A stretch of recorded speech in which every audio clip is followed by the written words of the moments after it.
शेतकरी मित्रांनो नमस्कार.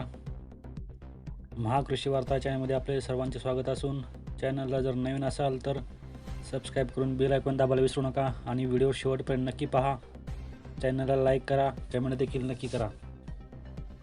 बातमी आहे जळगावमधून. खानदेशामध्ये गारपिटीसह पावसाने मोठी हानी, केळी बागा भुईसपाट, रब्बी पिकांना फटका.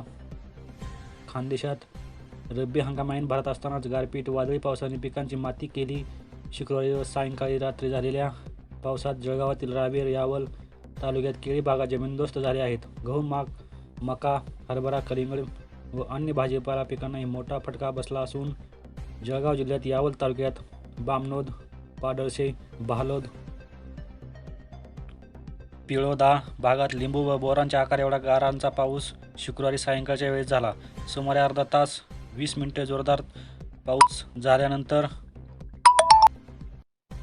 यावलमधील यावल, वड्री, कोरपवाली, मोहराळा, विरावली, सावळखेडा, सीम आदी भागातील जोरदार वादळी पाऊस झाला. यात केळी, कांदा, कलिंगड, गहू, हरभरा, मका आदी पिकांची मोठी हानी झाली आहे. रावेरातील सावदा, विवरे, वाघोदा, उटखेडा, भाटखेडा, पातोंडी, विटवा, अजंद्या, ऐनपूर, निंबोल, दसनूर, तांदलवाडी, सिंगत आदी भागात देखील पावसाने मोठी हानी झाली आहे. तसेच जिल्ह्यातील जळगाव, भुसावळ, धरणगाव, जामनेर, चोपडा, बोदवड, मुक्ताईनगर, एरंडोल, अमळनेर, पारोळा या भागातही पाऊस पडल्याचे वृत्त हाती आले आहे. धुळ्यातील साक्री, धुळे, शिरपूर, शिंदखेडा, नंदुरबार, शहादा, नवापूर भागातही जोरदार पाऊस झाला आहे. महाराष्ट्रामधून डाळिंबाची 22,000 टन निर्यात. देशात पहिल्या स्थानावर, राज्यातून 78% डाळिंब निर्यात. राज्यात डाळिंबाची लागवड 1,15,000 हेक्टरवर झाली असून कृषी विभागामार्फत डाळिंब निर्यातीसाठी विविध योजना राबवल्या जात आहेत. त्यामुळे डाळिंब निर्यात वाढीस चालना मिळत आहे. राज्यातून डाळिंबाची युरोपियन देश, Bangladesh, Saudi Arabia, Thailand, Nepal, Malaysia यांच्यासह अनेक देशात निर्यात होते. गत वर्षी राज्यातून 56,407 टन डाळिंबाची निर्यात झाली होती. राज्यात गेल्या 2 ते 3 वर्षापासून डाळिंब शेतीसमोर अखंड आसमानी संकटाची मालिका सुरू आहे. अशा परिस्थितीत डाळिंब उत्पादक शेतकऱ्यांनी काटेकोर व्यवस्थापन करत बागा साधल्या आहेत. त्यामुळे दर्जेदार डाळिंबाचे उत्पादन शेतकरी घेत आहेत. देशांतर्गत बाजारपेठेत डाळिंबाला 2 वर्षापासून चांगले दर मिळत असले तरीही शेतकरी डाळिंबाची निर्यातीसाठी पुढे येत असल्याचे चित्र यंदाच्या आर्थिक वर्षात म्हणजे सन 2024-25 या वर्षातील 9 महिन्यात राज्यातून 22,360 टन डाळिंबाची निर्यात झाली आहे. युरोपियन देशासह आखाती देश, बांगलादेशातून डाळिंबाची मागणी वाढू लागली आहे. त्यामुळे यंदाच्या वर्षात डाळिंबाची निर्यात वाढेल अशी शक्यता कृषी विभागाने व्यक्त केली आहे. यंदा डाळिंबातून महाराष्ट्र, तेलंगणा, कर्नाटक, राजस्थान, गुजरात, आंध्र प्रदेशातील शेतकरी सहभागी झाले आहेत. देशातून 21,830 शेतकऱ्यांनी नोंदणी केलेली आहे. त्यापैकी महाराष्ट्रात 21,797 शेतकऱ्यांनी नोंदणी केली असून राज्यातील सर्वाधिक नोंदणी शेतकऱ्यांनी केली आहे. पुढची बातमी आहे सोलापुरातून. सोलापूर बाजार समितीला आज आणि उद्या सुट्टी असून सोलापूर कृषी उत्पन्न बाजार समितीला दर शिवेळा अमावस्येची सुट्टी असल्याने सलग 2 दिवस बाजार समितीतील कांद्यासह भुसार बाजारातील सर्व व्यवहार बंद राहणार आहेत, अशी शेतकऱ्यांनी नोंद घ्यावी.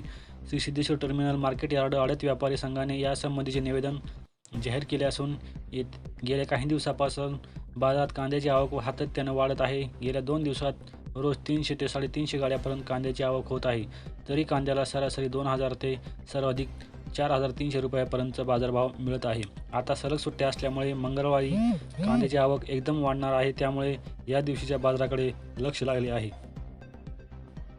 कापूस उत्पादकांना 500 कोटीचे अनुदान देण्याची शेतकऱ्यांनी मागणी केली असून देशात कापसाची उत्पादकता वाढवण्याची गरज आहे. त्यासाठी सरकारने शेतकऱ्यांना प्रतिकूल परिस्थितीत जास्त उत्पादकता देणारे वाण द्यावे. तसेच कापूस पिकात ठिबकचा वापर करण्यासाठी अर्थसंकल्पामध्ये शेतकऱ्यांसाठी किमान 500 कोटी रुपयांची तरतूद करावी, अशी मागणी कॉटन असोसिएशन ऑफ इंडियाने सरकारकडे केली आहे. देशातील कापूस उत्पादन आणि उद्योगातील समस्या कॉटन असोसिएशन ऑफ इंडियाने सरकारकडे मांडल्या आहेत. त्यापैकी 95% कापूस बीटी आहे. मात्र मागील काही वर्षांपासून भारतात जीएम तंत्रज्ञानात कोणतीही सुधारणा झाली नाही. त्यामुळे गुलाबी बोंडअळीने जीएम कापूस बियाण्याला प्रतिकार विकसित केला आहे. देशातील कापूस उत्पादकता कमी असण्यामागे हे देखील कारण आहे. भारतीय संशोधकांनी असेही सांगितले की कोरडवाहू क्षेत्रात जे जास्त कालावधीचे वाण वापरले जातात त्यावर गुलाबी बोंडअळीचा प्रादुर्भाव वाढत आहे. त्यामुळे आता शेतकऱ्यांना स्थानिक वातावरणाला पूरक, स्थानिक कीड रोगांना प्रतिकार करणारे आणि तापमान, दुष्काळ अशा संकटात हितक धरणारे वाण ज्याची उत्पादकता अधिक आहे, अशी धाग्याची गुणवत्ताही चांगली आहे असे वाण देण्याची वेळ आली आहे. पुढची बातमी आहे सांगलीमधून. बेदाण्याचे दर तेजीत, मागणीत वाढ. 15 दिवसात प्रति किलो 20 रुपयांची झाली वाढ. सांगली, तासगाव आणि पंढरपूर या बाजारपेठात बेदाण्याची आवक मंदावली असून मागणीत वाढ झाली आहे. त्यामुळे बेदाण्याच्या दरात पुन्हा तेजी आली आहे. गेल्या 15 दिवसापासून बेदाण्याचे दर प्रति किलो 20 रुपयांनी वाढले असून बेदाण्याच्या दरात वाढ होण्याचा अंदाज बेदाणा उद्योग जाणकारांनी व्यक्त केला आहे. गत वर्षी राज्यात बेदाण्याचे 3 लाख उत्पादन झाले होते. सध्या राज्यात अंदाजे 25 ते 3 हजार टन बेदाणा शिल्लक आहे, असा अंदाज बेदाणा व्यापाऱ्यांनी वर्तवला आहे. सांगली, तासगाव आणि पंढरपूर या तिन्ही बाजार समितीत सौद्यात सरासरी 1.5 ते 2 हजार टन आवक होत असून त्यापैकी 50% बेदाण्याची विक्री होत आहे. दिवाळीच्या सुट्टीनंतर आता शून्य पेमेंट पूर्ण झाल्यानंतर डिसेंबर महिन्याच्या पहिल्या आठवड्यात सौदे सुरू झाले. डिसेंबर महिन्याच्या पहिल्या आठवड्यात बेदाण्याच्या दरात प्रति किलो 20 रुपयांचे दर वाढवले होते. दरम्यान बेदाण्याला दर्जानुसार प्रति किलो 120 ते 225 असा दर होता. त्यामुळे बेदाणा उत्पादक शेतकऱ्यांना दिलासा मिळाला. उजनी धरणातून सोलापूरसाठी पाणी सुरू. 6,000 क्युसेकचा विसर्ग 6 जानेवारीला पोहोचणार. औजमध्ये पाणी. सोलापूर शहराला पाणी पुरवठा करणाऱ्या औज बंधाऱ्यात आता 10 ते 15 दिवस पुरेल इतकाच पाणीसाठा शिल्लक आहे. या पार्श्वभूमीवर गुरुवारी 26 उजनी धरणातून भीमा नदीत 6,500 क्युसेकचा विसर्ग सोडण्यात आला आहे. ते पाणी औज बंधाऱ्यात 6 जानेवारीपर्यंत पोहोचणार असून त्यानंतर धरणातील पाणी सोडणे बंद केले जाणार आहे. सोलापूर ते उजनी ही समांतर जलवाहिनी अजून पूर्ण झालेली नाही. नोव्हेंबर अखेर समांतर जलवाहिनीचे काम पूर्ण होणे अपेक्षित होते, पण विधानसभा निवडणूक व शेतकऱ्यांच्या विरोधामुळे आणि इतर काही अडचणीमुळे काम पूर्ण व्हायला आणखी काही दिवस लागणार आहेत. जलवाहिनीचे काम पूर्ण झाल्यानंतर 3 महिने प्रात्यक्षिक चालणार आहे. त्यामुळे औज बंधाऱ्यावरील पाणीपुरवठ्यावर सोलापूर शहराचा पाणीपुरवठा अवलंबून असणार आहे. या पार्श्वभूमीवर गुरुवारी उजनीतून पाणी सोडण्यास आले आहे. सुरुवातीला 3,000 क्युसेकने सोडलेला विसर्ग रात्री 6,000 क्युसेक करण्यात आला आहे. उजनी धरणातून सोडलेले पाणी औज बंधाऱ्यात पोहोचायला साधारणतः 10 ते 11 दिवस लागतात. त्यासाठी 5.5 ते 6 TMC पाणी सोडले जात आहे. औज बंधाऱ्यातील पाणी साधारणतः 50 दिवस पुरते. त्यामुळे कदाचित आणखी एक आवर्तन सोलापूर शहरासाठी सोडावं लागू शकते, असे महापालिकेचे अधिकारी सांगत आहेत. शेतकरी 2017च्या कर्जमाफीपासून अद्याप वंचित. पीक कर्ज मिळेना. सवलतीपासून 6.5 लाख शेतकरी दूर.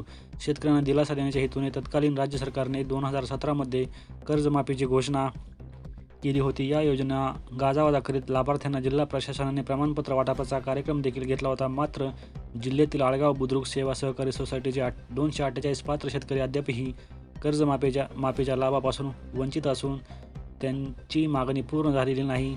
राज्यात हाच आकडा 6 लाखावर आहे. 7/12 कोरा करू, संपूर्ण कर्जमुक्त करू असे आश्वासन दिल्यानंतर 2017मध्ये जून महिन्यात तत्कालीन देवेंद्र फडणवीस यांनी छत्रपती सन्मान शेतकरी कर्जमाफी योजना जाहीर केली होती. या कर्जमाफीत तेव्हापासून आजवर म्हणजे 7 वर्षांनंतरही 6,56,000 पात्र शेतकरी कर्जमाफीपासून वंचित आहे.